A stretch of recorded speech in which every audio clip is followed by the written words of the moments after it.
have the money to fly to go to a seminar in Dallas, Texas. And I want you to shake someone's hand right now, on your right and left, look them in the eyes and say, you have something special. Do that right now.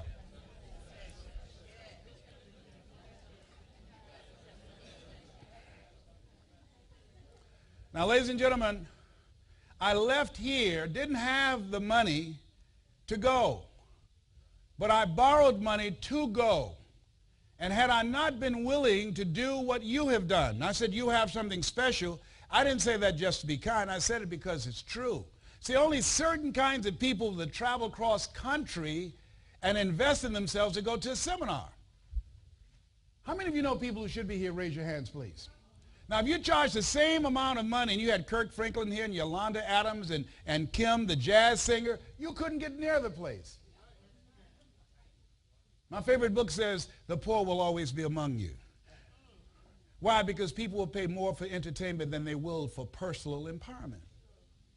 I have brothers and sisters here, and none of them are in this room here. 5 of my brothers and sisters are here, and they have never, ever heard me give a speech. Never.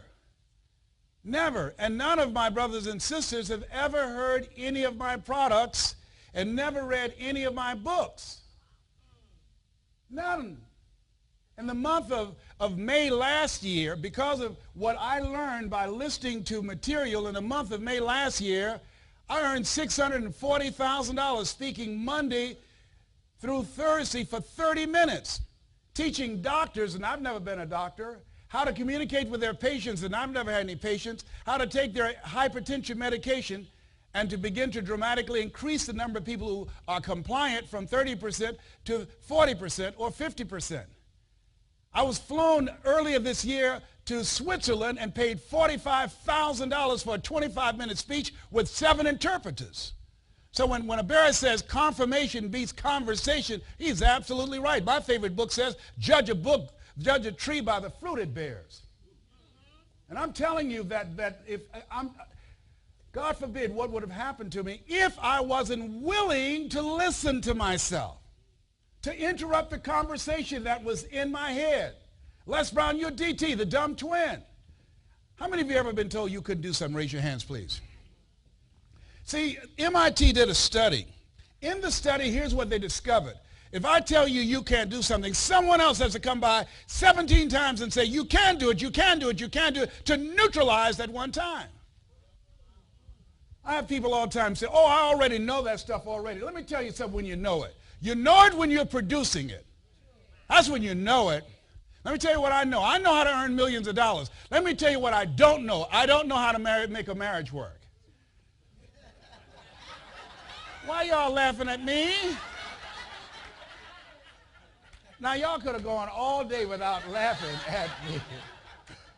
Okay, I believe I can, but I haven't done it yet. You can do it, you can do it, you can do it. Thank you for the encouragement, my sister, you know. She said, you can do it, you can do it, you can do it, all right? Can you give me a tape on this so I can listen to it over and over and over again? Because faith comes by hearing and hearing and hearing. You come on, you hook a brother up, my sister, all right? So who would have thought? See, what people do and what they produce in life is a manifestation of what they subconsciously believe and the story that's in their head. I used to work for the Miami Sanitation Department. I was earning $8 an hour. Who'd have thought that Les Brown, Leslie and Wesley, one of the twins, raised in Overtown and lived in the city, mama moved back and forth based upon how much money she had to rent. She adopted 7 children at age 46. And the people she worked for on Miami Beach, these were very kind people. They would say, Mamie, whatever food is left over after we eat, you can pack it up and take it home to those children that you have adopted. We wore the hand-me-down clothes of the children that Mama kept. If they were too small, Mom would let them out. If they were too large, she would take them in. I saw my mother on her knees scrubbing floors, cleaning toilets. And my vision and dream of myself, because I was listening to words spewing out of the mouth of Earl Nightingale, we become what we think about.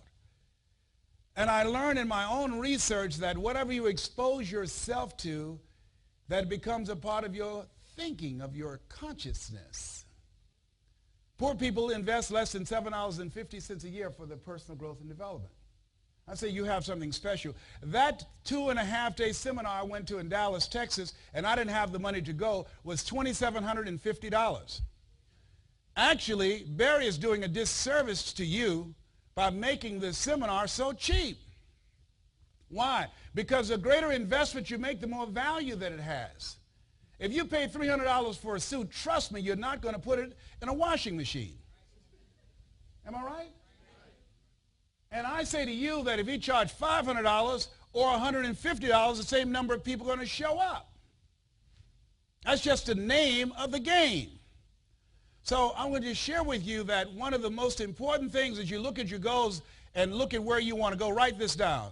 You don't get in life what you want, you get in life what you are. You don't get in life what you want. What you have right now, what you earn, the kind of impact that you're making right now is a reflection of the kind of person that you have become. It's a reflection of your growth and development mentally and emotionally and spiritually.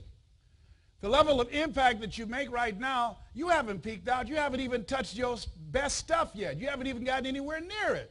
You haven't even scraped the surface. I like something that was said by Benjamin Disraeli. No, not Benjamin. I don't want to call on him right now. I want to call on Bertrand Russell. No, not Bertram.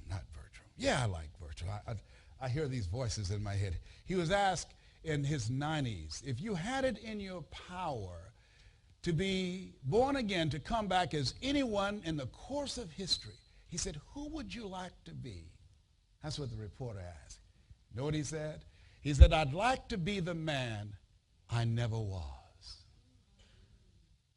I'd like to be the man I never was.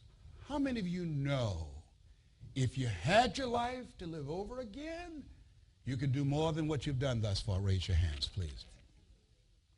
Henry David Thoreau said, come, David, tell us. He said, oh, God, to reach the point of death only to realize that you've never lived, only to realize that you've never scraped the surface of your potential. Oh, a man said something the other day that grabbed me. He said, what if you live your whole life only to discover that it was wrong?